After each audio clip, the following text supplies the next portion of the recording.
कोणार्क, अपना शहर, अपनी बातें। आइए अब एक नजर डालते हैं कुछ अन्य खबरों पर।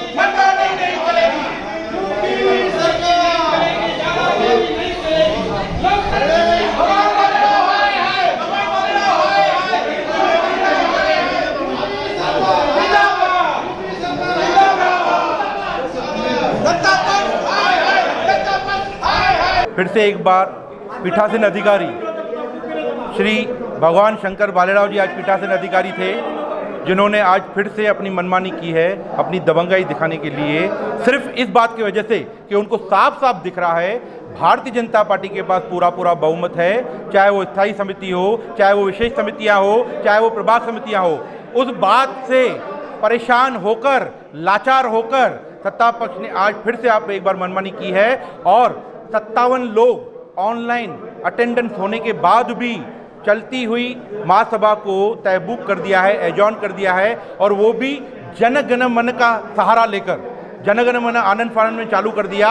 हम अपने राष्ट्रगान की इज्जत करते हैं, इसके लिए हम शांत रहें। हमने उस राष्ट्रगान के बाद अंदर घुसे, उनको बताया, आयुक्त को बताया, सेक्रेटरी को बताया कि आपकी ये जो मनमानी चल रही है प्रशासन की वो नहीं चलेगी। आयुक्त ने सीधा कहा है, सेक्रेटरी ने सीधा कहा है कि माननीय पीठासीन अधिकारी को हमने बोला कि ये गलत हो रहा है, आपके कहने के ऊपर हाउस नहीं चलेगा, ये हाउस कंसेंट से चलेगा, ये हाउस मेजॉरिटी से चलेगा, मुझे सबसे पूछना पड़ेगा। पर उसने एक महिला जो सचिव है उसको धमकाया और कहा तुझे मैं बोलता हूं तू हाउस चालू कर, तू जनगण मन कर। तो राष्ट्रगान का फायदा लेकर, ऑनलाइन सभा का फायदा लेकर और अपनी मनमानी और सिर्फ ये देखकर कि उन्हें कुछ नहीं मिल रहा है, उन्होंने धोखे से, लालच से महापौर, उपमहापौर, सभागृह तो हत्या लिया, पर स्थायी समिति अभी उन्हें नहीं मिलने वाली है, विशेष समितियां उन्हें नहीं मिलने वाली है, प्रभाग समितियां उन्हें नहीं मिलने वाले। इस बात से परेशान होकर एक बार फिर से सत्ता पक्ष ने अपनी मनमानी की है, जिसको हम बर्दाश्त नहीं करेंगे। इसे हम नगर सचिव तक, हाईकोर्ट तक, माननीय हाईकोर्ट तक ले जाएंगे। और आयुक्त ने पूरा माना है, सचिव ने माना है कि इन्होंने अपनी मनमानी की है और ये मनमानी अभी अधिक देर चलेगी नहीं। तो कहीं ना कहीं आपको लगता है कि सचिव को धमकी देकर के सारा कार्य कर रहा है? पूरी तरह से सत्ता का दुरुपयोग किया जा रहा है, पूरी तरह से सत्ता का दुरुपयोग किया जा रहा है। मनमानी की पहली बार नहीं, ये दूसरी बार हुआ है। पहली बार भी इस तरह की सभा को तहकूब किया गया कि कोरम नहीं था। आज 57 लोगों का कोरम था, आज विषय नंबर 1 चलाया गया है, दूसरे नंबर विषय को मनमानी करके उसे एजॉर्न कर दिया गया है, सचिव के कहने के बाद भी, आयुक्त के कहने के बाद भी और कोरम डेकोरम होने के बाद भी। सचिव अंदर थी, पर एक महिला को दबाव डालकर, एक महिलाओं के साथ मनमानी करके, जानबूझकर, डराकर, धमकाकर उनसे राष्ट्रगान चालू करवाया, राष्ट्रगान का फायदा लिया है। महासभा जबरदस्ती तहकूब करने का आरोप लगाया है भाजपा ने भी, क्या विषय? वह महासभा आज जो थी वो हमने यूपी में जो हाथरस जिला में जो घटना घटी है उसका निषेध करने का काम, जैसी महासभा शुरू हो गई, हर टाइम ये काम बीजेपी करती रहती है, शिवसेना का नाम लेके शिवसेना को बदनाम करने का काम करती रहती है। इसलिए आज हमने बीजेपी का जो किया हुआ था वही उनके ऊपर पलटवार किया है हमने। जो बीजेपी हर महासभा में नाटक करती थी, नौटंकी करती थी, वो नौटंकी के लिए हमने उनको जवाब देने के लिए हाथरस में जो घटना घटी है उसका निषेध किया। वो निषेध करो और आज की महासभा एग्जेंट करो। यूपी सरकार हाय हाय के नारे दिए हमने, यूपी सरकार के जो मुख्यमंत्री उनके हाय हाय के नारे दिए, और उसके लिए हम शुरू से ही महासभा होनी नहीं चाहिए ऐसी हमारी मांग थी। लेकिन पीठासीन अधिकारी ने घाई गर्दी में एक विषय पढ़कर स्टैंडिंग सदस्य का नाम ले लिया, स्टैंडिंग सदस्य के कमेटी को घोषित, जो सदस्य बनाने थे उनका नाम घोषित कर दिया। उनको होने के बाद में फिर हम लोगों ने फिर मांग की पीठासीन अधिकारी के पास कि आज की सभा एग्जेंट होनी चाहिए, और ये सभा जो एग्जेंट की है इसमें कई भारतीय जनता पक्ष के लोग भी उसमें हमारे साथ शामिल है।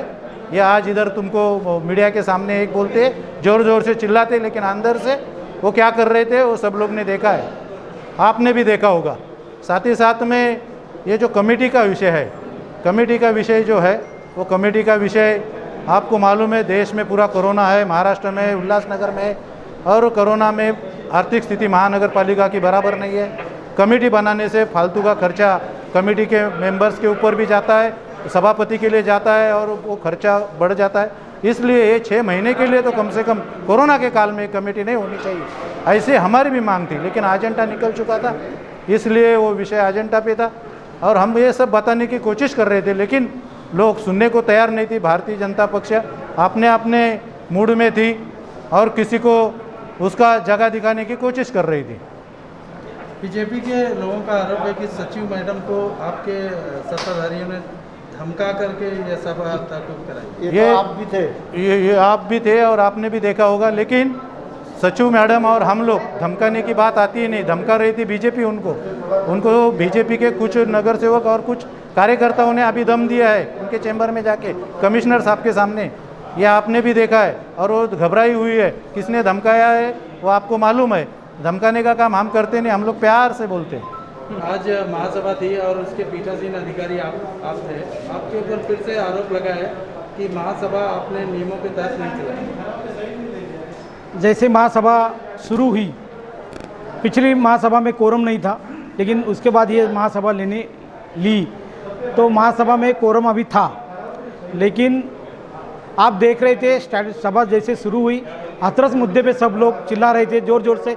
सत्ताधारी और विरोधी, सत्ताधारी बोल रहे थे उत्तर प्रदेश सरकार के खिलाफ और विरोधी बोल रहे थे उत्तर सरकार के बाजू में या महाराष्ट्र सरकार के खिलाफ। उसमें मैंने पीठासीन अधिकारी का काम रहता है सभा चलाना।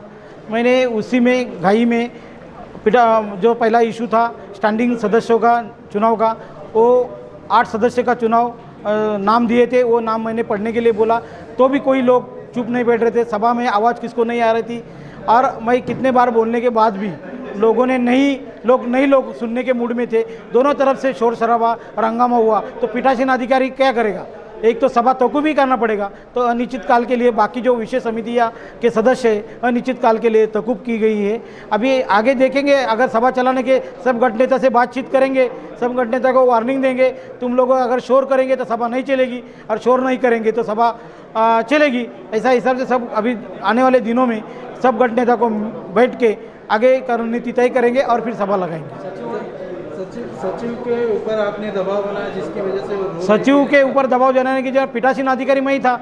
सचिव जो मेरा आदेश है वो सुनना पड़ेगा और मेरा आदेश था का सभा तोकूब करने का, तो उन्होंने मेरे को बताया, लेकिन मैं बोला उनको नहीं होगा, अपने को सभा आवाज़ नहीं आ रहा है किसका, अपने को शोर हो रहा है तो सभा तोकूब करना पड़ेगी। आगे आने वाले दिनों में अपन सभा लेंगे।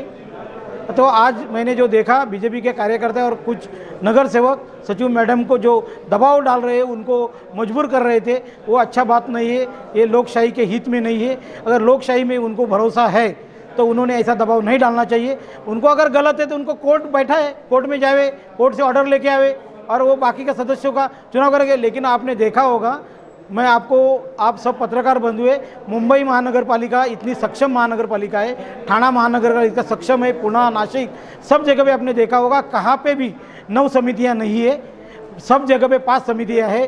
तो 4 समितियाँ हमारी एक्स्ट्रा है और कोरोना के वजह से महानगर पालिका की हालत ख़राब है। ये सब देखते हुए और ये सब शोर शराबा की वजह से मैंने सभा तोकूब की और सचिव या आयुक्त का इसमें कोई दोष नहीं है। पीठासीन अधिकारी मैं ही था, मैंने आदेश दिए थे, वो आदेश के हिसाब से काम हो गया। कोणार्क, अपना शहर, अपनी बातें। ताज़ा खबरों के लिए कोणार्क न्यूज़ को सब्सक्राइब करें और बेल आइकन ज़रूर दबाएं।